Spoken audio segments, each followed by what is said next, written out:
In a world where everyone seems to speak but few truly listen, where decisions are made with speed but without wisdom, and where chaos feels more natural than peace, the teachings of an ancient Chinese philosopher, Confucius, emerge not just as historical relics, but as timeless solutions. Confucius lived over 500 years ago in a China fractured by political instability, social unrest, and moral decay, and yet, what he observed then, the loss of respect, the erosion of ethics, and the hunger for power, sounds eerily familiar to what we face today. But instead of despair, Confucius offered order, not through control, but through virtue. Let's begin with the heart of Confucian wisdom, Ren, often translated as humanness, compassion, or benevolence. In today's world where online debates quickly turn hostile, and global politics often ignore human suffering, Ren asks us to return to empathy. Confucius didn't believe that laws alone would create harmony. He believed in cultivating moral character. He said, "If you want to be respected, first respect others." Imagine if every leader, every parent, every influencer began with this principle. Wars would halt, homes would heal, and societies would stand stronger. Confucius also emphasized rituals and respect, not for the sake of tradition, but because they anchor behavior. Rituals, or li, were not just religious ceremonies. They included how you greet someone, how you speak to elders, and even how you eat meals. These small acts taught people to slow down, reflect, and honor those around them. In our fast-paced digital lives, we've lost many of these subtle rituals. Eye contact has been replaced with emojis. Silence, once a sign of wisdom, is mistaken for awkwardness. But what if we restored meaning to our daily actions?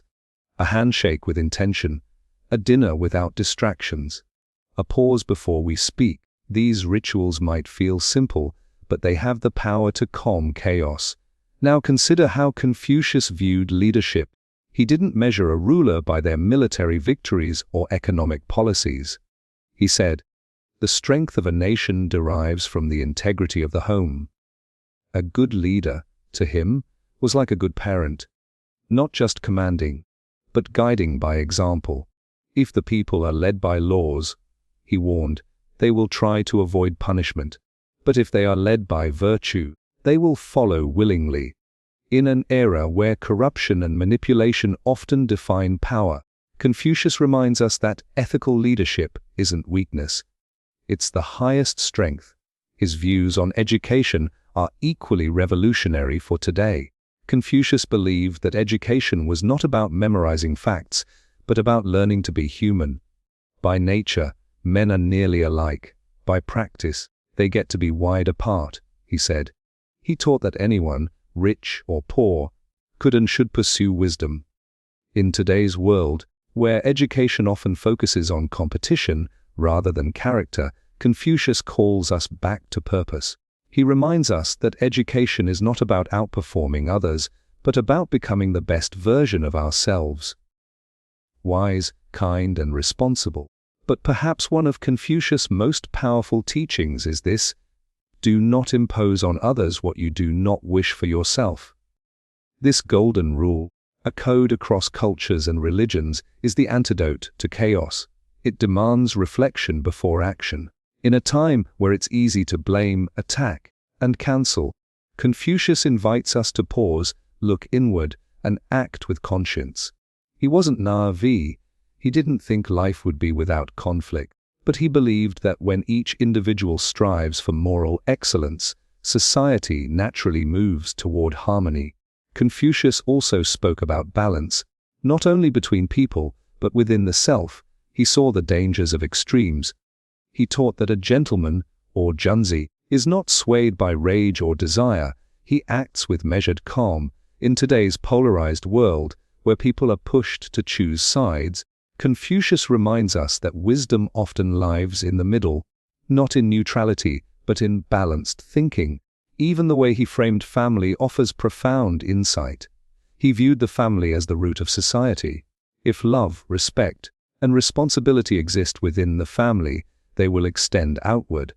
Today, as family structures evolve and sometimes fragment, we are reminded that the foundation of a peaceful society still begins at home.